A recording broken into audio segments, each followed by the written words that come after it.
Hello दोस्तों, expert education point में आप लोग का स्वागत है।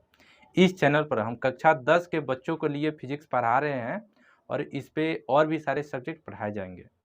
हम इस फिजिक्स चैप्टर में यानी भौतिकी में स्टार्ट कर चुके हैं प्रकाश का परिवर्तन। और प्रकाश का परिवर्तन में हम लोग पढ़ चुके हैं प्रकाश, प्रकाश स्रोत, समानांतर किरणें, अपसारिक किरणें, अभिसारिक किरणें, पारदर्शक वस्तु, अर्ध पारदर्शक वस्तु और अपारदर्शक वस्तु, ये सब पढ़ चुके हैं। इसी में हम लोग गोलीय दर्पण पढ़ चुके हैं, प्रतिबिंब पढ़ चुके हैं, उसके बाद प्रकाश का परिवर्तन ये भी पढ़ चुके हैं। आज हम पॉइंट नंबर 5 को क्लियर करेंगे, फोकस और फोकस दूरी। और इसके साथ ही हम लोग ये भी पढ़ेंगे कि F बराबर R/2 कैसे होता है, उसको भी हम लोग आज प्रूव करेंगे इसी वीडियो में। तो आइए हम लोग देखते हैं कि पहले फोकस किसे कहते हैं, उसके बाद फोकस दूरी, और F बराबर R/2 ये कैसे होता है, इसके बारे में हम लोग पढ़ेंगे। तो यहाँ पे पॉइंट नंबर लिखते हैं हम 5। ये 4 पॉइंट तक हम लोग ये पढ़ चुके हैं। पॉइंट नंबर 5 में पढ़ेंगे सबसे पहले फोकस पढ़ेंगे, ठीक है। उसके बाद फोकस दूरी पढ़ेंगे, फोकस दूरी पढ़ेंगे, उसके बाद पढ़ेंगे और F बराबर R/2 ये कैसे होता है, इसको सिद्ध करना है, ठीक है। तो आइए हम लोग पहले पढ़ते हैं हम लोग फोकस। फोकस क्या है? देखिए, फोकस में ये होता है कि फोकस सबसे पहले हम लोग लेते हैं दर्पण। क्या लेते हैं? दर्पण। और ये जो दर्पण लेते हैं और ये जो हम लोग ऐसे करके दर्पण लेंगे, ये दर्पण हो जाएगा आपका अवतल दर्पण। देखिए, इसको बोलते हैं हम लोग, क्या बोलते हैं? पी। इसको पी से डिनोट कर, ये मुख्य अक्ष है, और इसको बोलते हैं सी। सी का मतलब होता है वक्रता केंद्र। तो देखिए, वक्रता केंद्र जो होती है ना, तो यहाँ पे देखिए कोई मुख्य अक्ष के समानांतर, क्या है? मुख्य अक्ष के समानांतर, मुख्य अक्ष के समानांतर आती प्रकाश की किरणें दर्पण से परावर्तन के बाद, क्या है? दर्पण से यहाँ परावर्तन हो रहा है। दर्पण से परावर्तन के बाद जिस बिंदु पर मिलती है उसे फोकस बोलते हैं। क्या बोलते हैं? फोकस। तो वही चीज हम लिखने जा रहे हैं। अनंत से अनंत से अनंत से मुख्य अक्ष के, अनंत से मुख्य अक्ष के समानांतर, मुख्य अक्ष के समानांतर समानांतर आती प्रकाश की किरणें, आती प्रकाश की किरणें, मुख्य अक्ष के समानांतर आती प्रकाश की किरणें दर्पण से परावर्तन के बाद, दर्पण से परावर्तन के बाद जिस बिंदु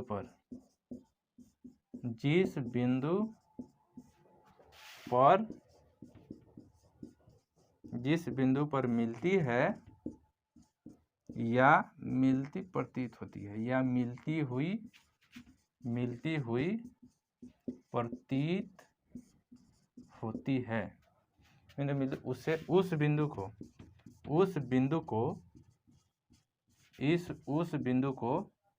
फोकस कहते हैं। फोकस, इसका इंग्लिश होता है ये फोकस। इसको हिंदी में बोलते हैं फोकस बिंदु, फोकस कहते हैं, फोकस कहते हैं। और एक चीज इसमें हम बता दूं, ये जो या मिलती हुई प्रतीत होती है, ये शब्द इसलिए यूज किया जाता है कि उत्तल दर्पण में वास्तविक प्रतिबिंब बनता है नहीं।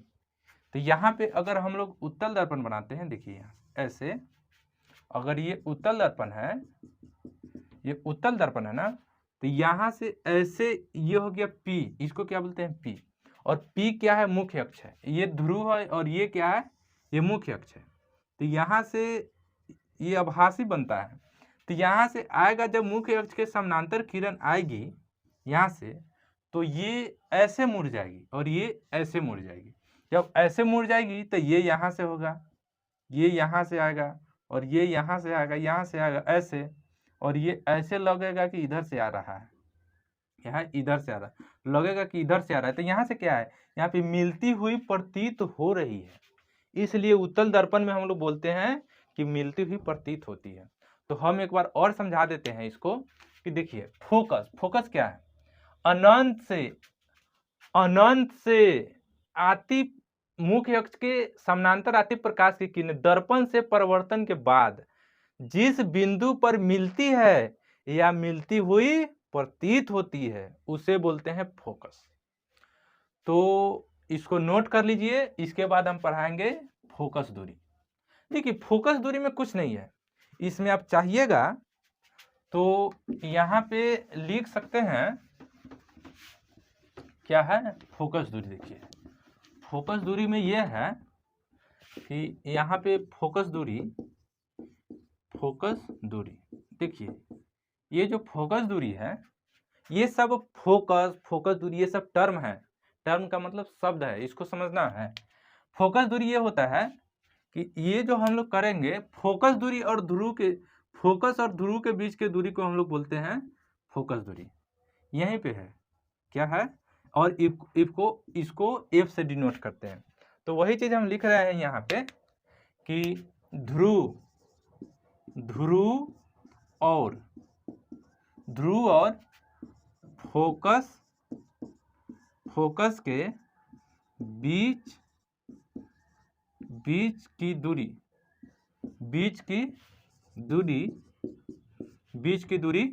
फोकस दूरी कहलाती है।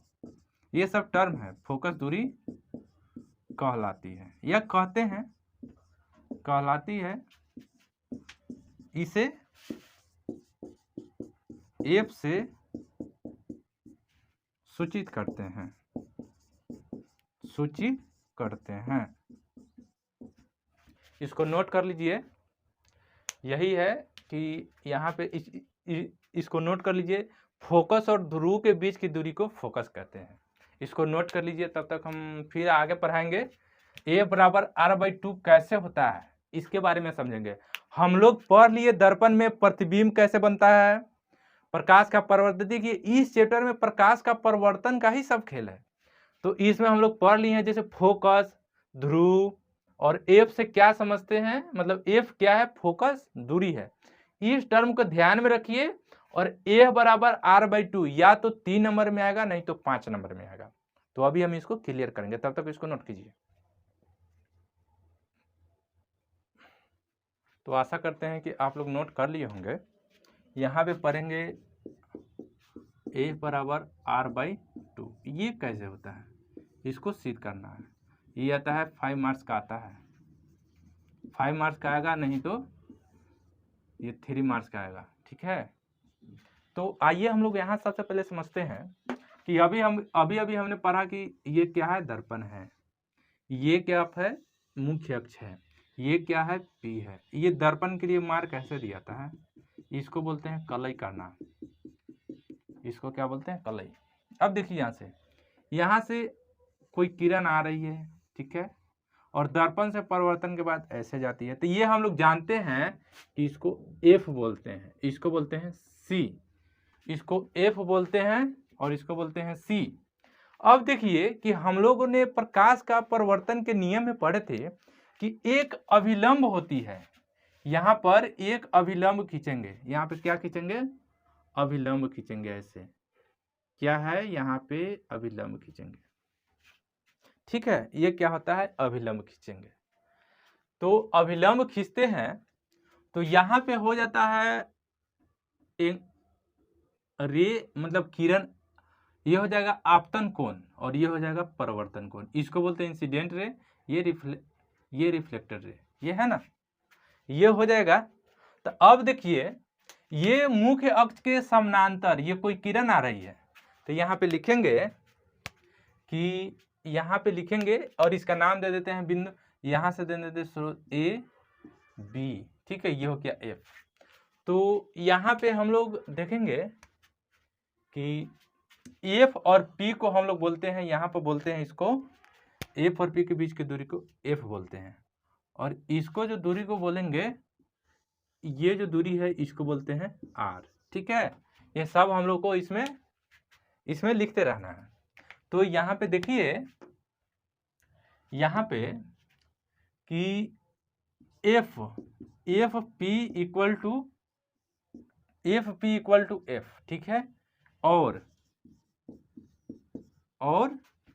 यहाँ पे पी सी या सी पी बात सेम ही है, यहाँ पे हो जाएगा आर। ठीक है, तो हम लोग जानते हैं कि angle I equal to angle R, ये कौन सा नियम है? प्रकाश का परावर्तन, प्रकाश का परावर्तन के नियम से, ये हम लोग जानते हैं। तो अब देखिए कि ए बी समानांतर है किसके? सीपी के। तो जब ए बी समानांतर है सीपी के, तो एंगल ये जब आई है तो एंगल ये भी हो जाएगा आई।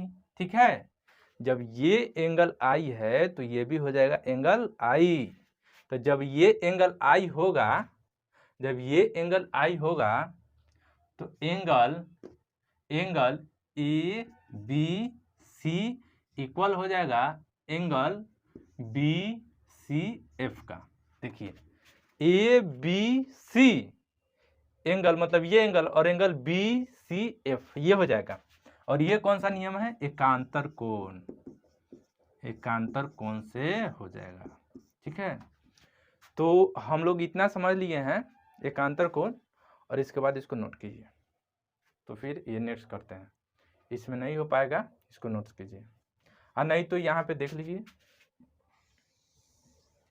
अब हम इसको मिटा देते हैं। देखिए अब हम इसको मिटा देते हैं, जैसे इसी में हो जाएगा। तो यहाँ पे देख लीजिए, यहाँ पे तो ये हो गया angle A B C, angle B C F हो गया। तब देखिए तो इसका मतलब है त्रिभुज बी सी एफ में एंगल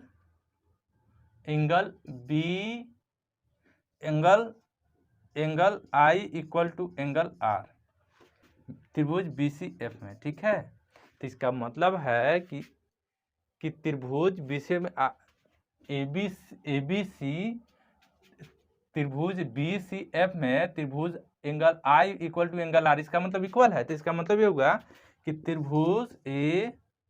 त्रिभुज यहाँ पे हो जाएगा, त्रिभुज बी सी एफ एक समद्विबाहु त्रिभुज है, समद्विबाहु त्रिभुज है। इसलिए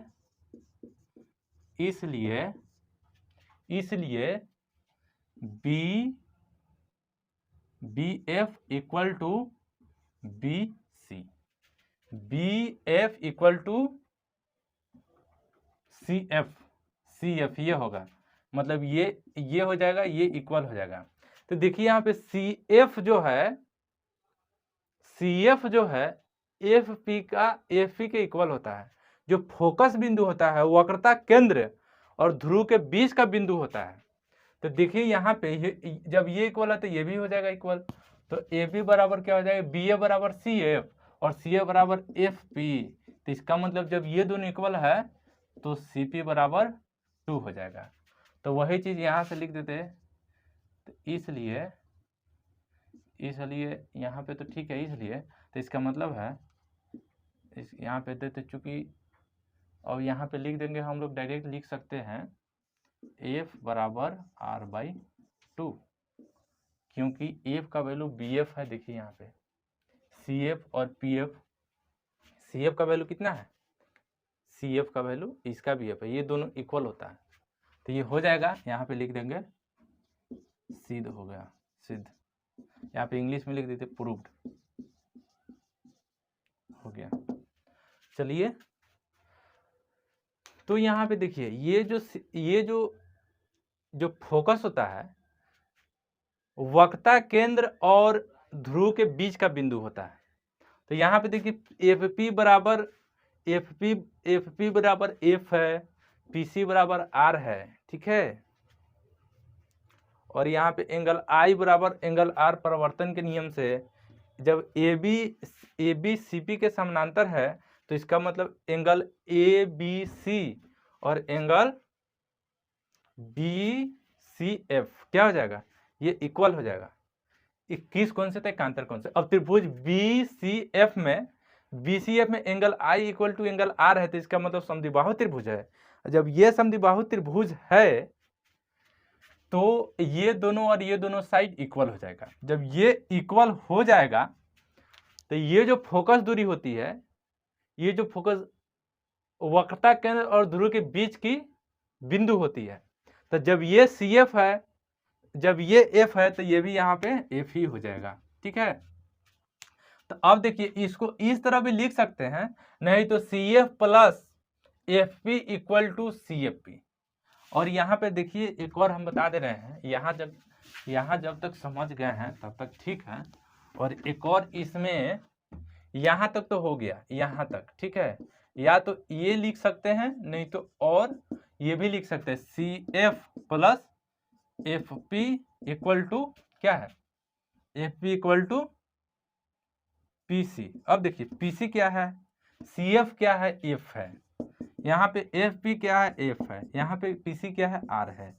तो F बराबर यहाँ पे क्या हो जाएगा, 2F बराबर R। ठीक है, तो A बराबर R/2।